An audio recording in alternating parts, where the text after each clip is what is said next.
2 topics to go before the common test. Okay, this is week 4. Common test is going to be in, yeah, we can actually do it in week 10 because that's when our double is, okay, on the Tuesday, because then bang, you go Wednesday off, and I don't think we actually have maths for the rest of that week. So that will be our last lesson. So, yep, week 10 is the last week. So, and the second topic, which some classes are starting now, is indices. But I thought we've done a fair bit of algebra, so let's just break it up a little bit. And this is, yes, there's a bit of algebra in it too, but I love this topic. It's one of the best. Now, some of you have said, your friends have said it's one of the hardest topics. I would disagree. How hard did you find Pythagoras? Well, I think this, so they said not that hard. I think this is actually easier than Pythagoras, because if you understand it, that means you've got to listen from the get-go. If you understand it, your calculator is going to be doing all the hard work. With Pythagoras, we only had 2 types of questions. With trigonometry, we only have 3. At year 9 level, I think you only have to do 2 of them. We are going to do all 3 because you'll find it that easy. So, why do we want to study trigonometry in the first place? Because it has so many uses. We see it all over the place. I'm going to start with, do you ever drive in your car? Well, not you drive in your car, but your parents are driving your car. You see someone standing on the side of the road and you see them standing by a little tripod, the men side of the road. Okay, if you look, there will always be another triangle tripod somewhere else, and it has a little thing on top. That's called a theodolite. We're going to use clinometers, but it measures angles. It measures horizontal angles and vertical angles. So if you ever wondered where the fence line is for somebody, that's what those people work out. They're looking at how steep a road can be. They're looking at where a particular post has to go. It's all done with angles. So it's not just random that you have a property line somewhere, it's all recorded, right? So we've got endless uses. So you're in your car and you hear Siri tell you where to go, okay? Navigation, it's all done trigonometry. So land surveying, that's the stuff. Sport. Okay, if you go into and analyse any of the football stuff, any of the volleyball stuff, I bet you those people who do the analysing, they are looking at the angle at which you have to hit a particular thing. Cricket, what you name the sport, it's everywhere. And that has all got to do with trigonometry. So where Pythag just dealt with lengths, coops, this is going to be with angles and lengths. So applicable, it's not funny. Architecture, if you're ever going to go out and do any of the trades, they love trigonometry, right? So simple, it's scary, all right? And then, of course, any of the questions that we're going to do, it's just going to be promoting your logic thinking and our basic problem-solving skills. Agreed? Agreed. Now, like Pythagoras, oh, I didn't even know that was coming, but like, and by the way, I made this. Please be impressed with I discovered how to do certain things on PowerPoint. I don't use it a lot. I like to do it live. But anyway, so just like Pythagoras, this first bit is to do with just right angle trigonometry. My year 10s this year took it a step further and then went to non-right angle trig. So we're just dipping our toe in, okay? And hopefully we'll do a practical thing where we can use it out in the real world and find the height of something that we can't actually measure. So that's where we're going to end up on a nice sunny day like today. Hopefully we'll go outside. Sorry, Ollie, you can't listen to this. As enthralling, I know, as enthralling as it is, please focus on your test. So we've got right angle triangles. Now, like Pythag, where we had the sides labelled, we are going to have some special names for this triangle. And we started by saying it also involves angles, right? So, anyone ever seen that symbol before? Yeah, we did it yesterday. Did we? On the calculator. Oh yeah, we did too, on the calculators. That's right, you missed it. Anyone know what that's called? Oh, well done. It's actually a Greek letter and it's called theta, okay? And where we use x, y, a, b, whatever for unknown lengths, when we do unknown angles, I don't know why, but we go Greek. We use Greek. Anyone know any other Greek letters? What's the first Greek letter? I think you should know it. So, alpha. Second one? Beta. That one's theta. They've got some crazy names. Iota, zeta. Pi is a Greek letter. Phi is a Greek. Anyway, so you've got your heading of trigonometry. Can we just draw a right angle triangle? And we're going to label that and say that it is theta, because that's our angle. Back in here. It's the labeling of the triangle. If you can nail that, Jules, everything else just flows. If you stuff up the labeling, then we're in trouble.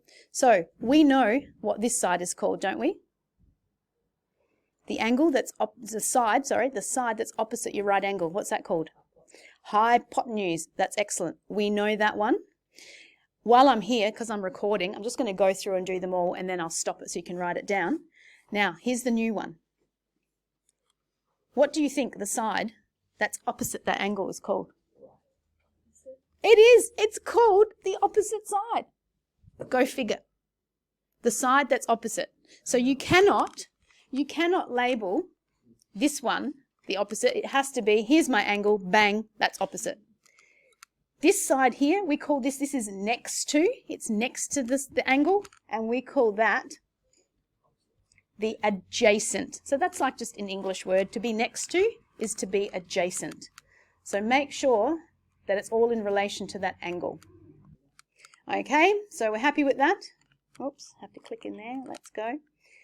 Don't worry. So we know the hypotenuse is always the longest side. You don't have to write anything down at the moment, but I do have to ask you to make a call. So if we have this, so you don't have to write this down. We're just looking at the board. Think in your mind which one on the orange would be your hypotenuse. Has everyone got an idea of which side they're going to put an H on? Always opposite the right angle. So hopefully everyone's stuck there. I found the bounce tool. Did you see that? Bounce. What about the green one? Where's that?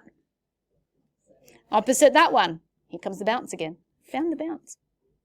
Right? So as we're doing any triangle, you label, you don't have to draw it down. You have to label your hypotenuse. The next one I do is I label the opposite side. So which one do you think is your opposite side? You find your angle and you go, that one's going to be opposite. Did I bounce again? Oh, yes, I did. On the green one, which one would be the opposite? Bottom one. And so once we've done that, what's the leftover side got to be? Adjacent. And if you can do that, trigonometry is going to be so simple it's not funny. We are going to use some special buttons on our calculator. So if you're looking at your calculator, can you see where your sign button is? Are we impressed? Look at my skills. Look at my skills. I made this. Look at that. There's your sign. Now it says SIN, but it actually can't fit the whole thing in. It does stand for sine. Because the cos is actually cosine. Again, can't fit that in that little button. And the tan is tangent. Okay? Well, we'll be using that later. Fantastic. So Coops was just asking, why is there a -1? It's going to undo the sine and undo the cosine. It's called the inverse. Fantastic. Now they tell us, Coops, that that's meant to be year 10 stuff, but we're going to do it because we're so good. All right. These are our 3 rules. Have you ever seen this before? Now, yeah, it says, you say it, SOHCAHTOA. It's meant to help you remember the 3 rules that we're going to be using. The first rule is sine theta is O over H. What do you think K stands for? No, not Catholic. Come on. We just said SOH, sine, and we've got opposite over hypotenuse. Yep, C is cos. What do you think the A and the H stand for? Adjacent and hypotenuse.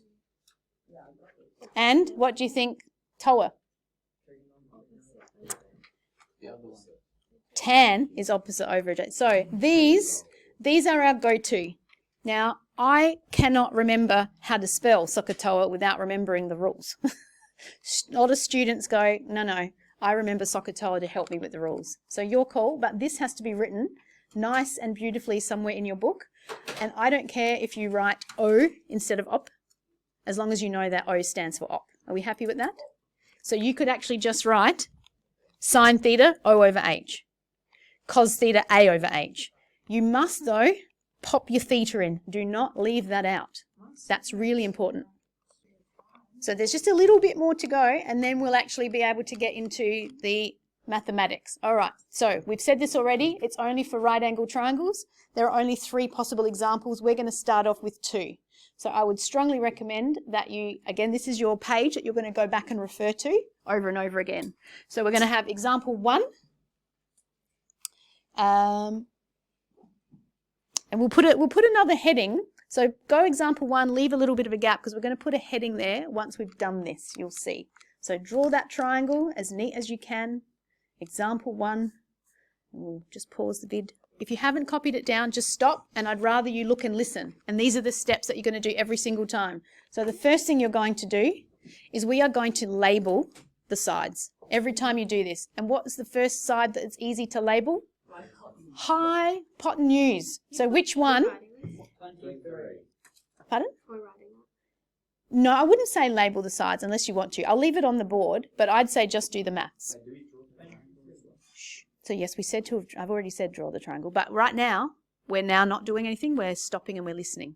So the first thing we're going to label the sides, hypotenuse. Which one is the hypotenuse?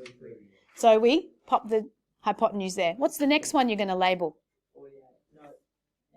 The opposite side. So we look at the angle that we've got. So 48, x is clearly opposite that. Do we agree? Yes. And therefore the leftover side is the adjacent. Now, you've got to look at it and you've got to go, one of those has to go. It's useless. Yes. A is useless. It's got no information and we don't want to find it, do we? There's no x next to it. So useful info, goodbye A, it's gone. Please, are you impressed with my PowerPoint? Thank you very much. Because sometimes that's not the one that's gone. So the question was, what's the point in labeling? So sometimes, as we're learning, it's good to label everything, get rid of the one we don't need. So it's always hypotenuse, opposite, adjacent. You'll get to the point where you go, oh yeah, I can see what rule it is. But we're starting off, and if we do this, you will find you will not go wrong. So far, easy. Okay, what do you think comes next? We've got O and H. We have to choose a rule. So look at those 3 rules. Which is the only rule that uses O and H? Sine, Sokotoa, that's right. So, as a good mathematician, we write the rule and then we sub. So I'll pause here. If you write the rule and then I want you to have a go at substituting your information in. The next rule is sub your information on. So theta, we know, stands for the angle. Theta, we said, was the angle. So that's 48. So you should go sine 48. What was your O? X. What was your H? So hopefully you have got this written down.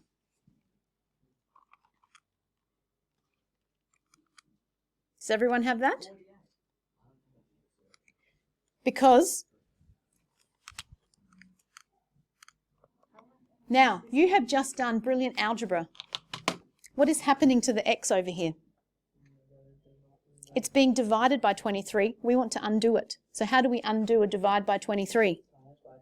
Times by 23. Correct. And so that's exactly what we are going to do. Times by 23. So we end up going,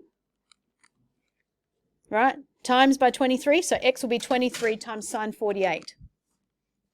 Now let's have a look at how we do that on your calculator. First thing in this topic, 1, make sure that you know how to label your triangle. The next one is in your calculator. Excuse me, this is important, Zach. If somebody borrows your calculator and they change it, or you push some random buttons on your calculator, you could get the wrong answer, okay? Especially if you borrow any of our school ones. So to check that you have got it in the right mode, remember, go sine 30. And you should get 1/2. Okay, if you don't get 1/2, your calculator's in the wrong mode. We need to have a little D. Look that you've got a little D at the top of your screen, right? 0.5 is correct, yes.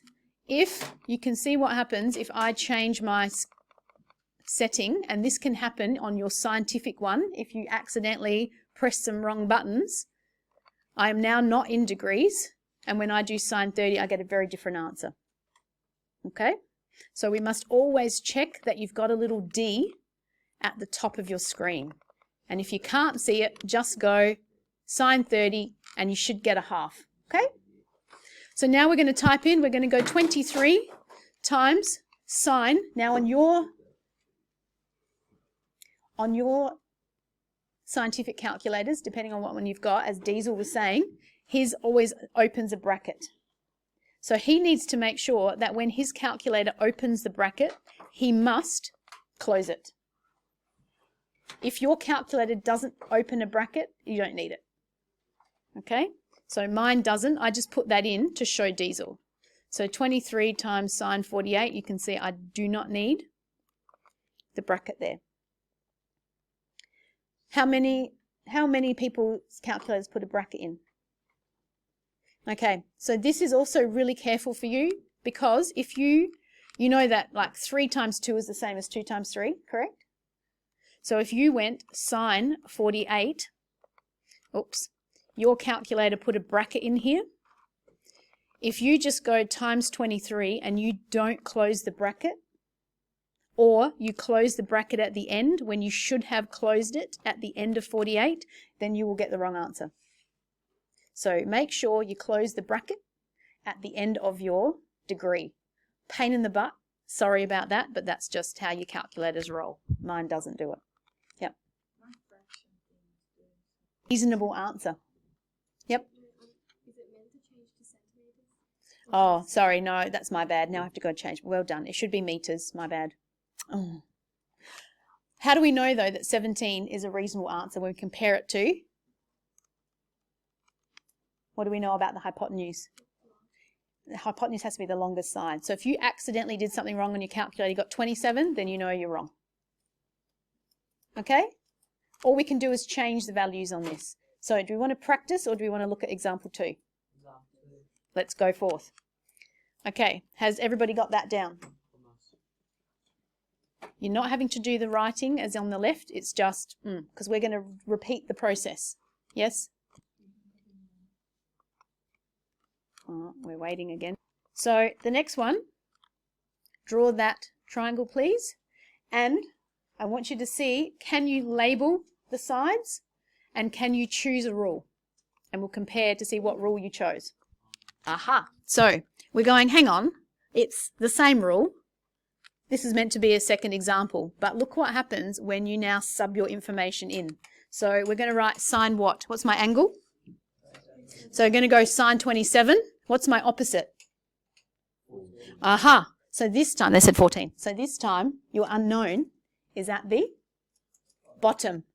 Brandon, watch this bit. This is important. So we chose our rule. We substituted in. Oh, you're two. He's done it. Unknown is at the bottom. How do we solve it when it's downstairs? Well, to get rid of a divide by, we have to times. Don't write this. Okay, so now we're timesing by sine because the x is cancelled out over there. These x's cancelled. So we're left with this. How do I now get rid of a times sine 27? Divide. And you end up with this. So what I suggest is do not write all of this. What I do is I draw a little line and I go, you switch. So draw a little line here. I'll write it on my board in a minute, and you just go switch. When the unknown is downstairs, do the switcheroo. Do the switcheroo. And now who has to do all the work? Calculator, calculator, calculator, and you're done. And that, my friends, is 2/3 of trigonometry. That's it. Degree of difficulty, please. Zip. 4 out of what? 5 or 10? Yeah, okay, I'll take 4. Calculator wasn't working. I'm still a bit. All right, so we're still a bit shonky, so we will do a couple of questions, and then you'll see Easy peas. So, did we all get? And does that seem reasonable? Yes, because it's bigger than the 14. So this is my PowerPoint at an end. There is an example 3, but we'll save that for another day. So if you don't really want to do the drawing, then you don't have to, but I would suggest it's a lot easier if you do. So bang, look at that. Doesn't take all day. Quick little triangle. Put your X, put your 19, put your 68. What was the first thing that we had to do? Label, correct. So he said find the hypotenuse. Where am I sticking that H? At the 19. Where am I sticking the O? Correct. Oh my God, it's sine again. A bit sick of sine. Yeah, it's a different one. Well, hopefully it might come around. So we label. All right, we go. Everyone happy that sine is our rule? So we write the rule. You repeat these steps over and over again. This will be the easiest topic that you will do. Okay, we know sine is sine. What does this theta stand for? 68. The angle, correct, which is 68. Well done, Zach. Equals. What is my opposite? X. What is my hypotenuse? 19. Now, if you've forgotten how to solve this, you should be able to go and look at the example to go, what happens when the unknown is upstairs? Hopefully, you're looking at it and going, oh my God, Ollie, I know how to get rid of a divide by 19.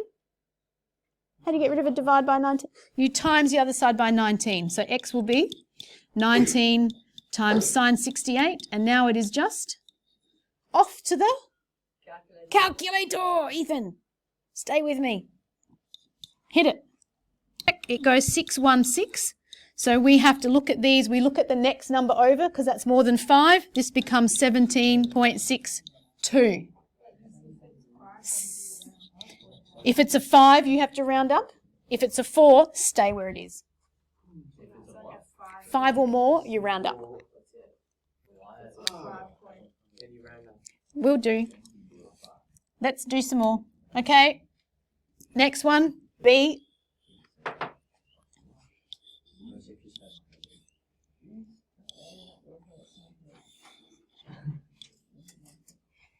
Cos what? Yeah, I'm asking you. So, here's my right angle. So that's my hypotenuse. Opposite. We could put the adjacent there, but doesn't have anything. Oops. I did it wrong because I'm going quickly. So, I know. Opposite. I was just testing them. Adjacent doesn't have anything. So, cos, that's on video too. Cos is adjacent over hypotenuse. Now we sub. That's right.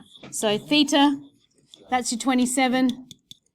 Please don't just go, I always want to have my x on top. In this case, is my x on top? Yes, because it's your a. So it becomes, adjacent was the x, hypotenuse is your 10. We're very happy with this. How do I get rid of a divide by 10?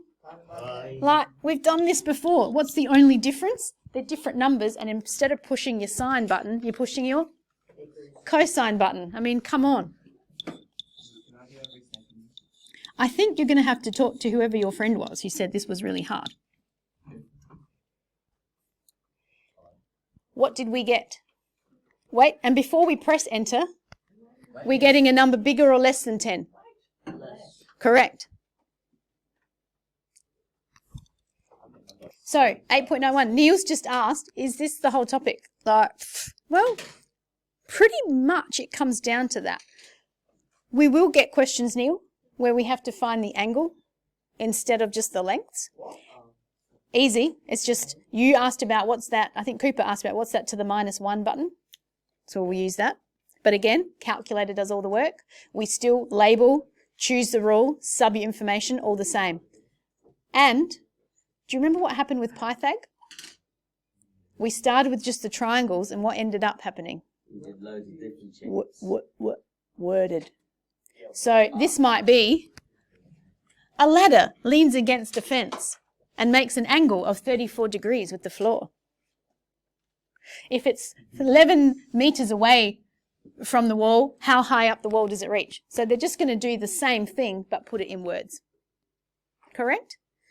But yes, that's pretty much the essence of this. This is the start of trigonometry. It's easy.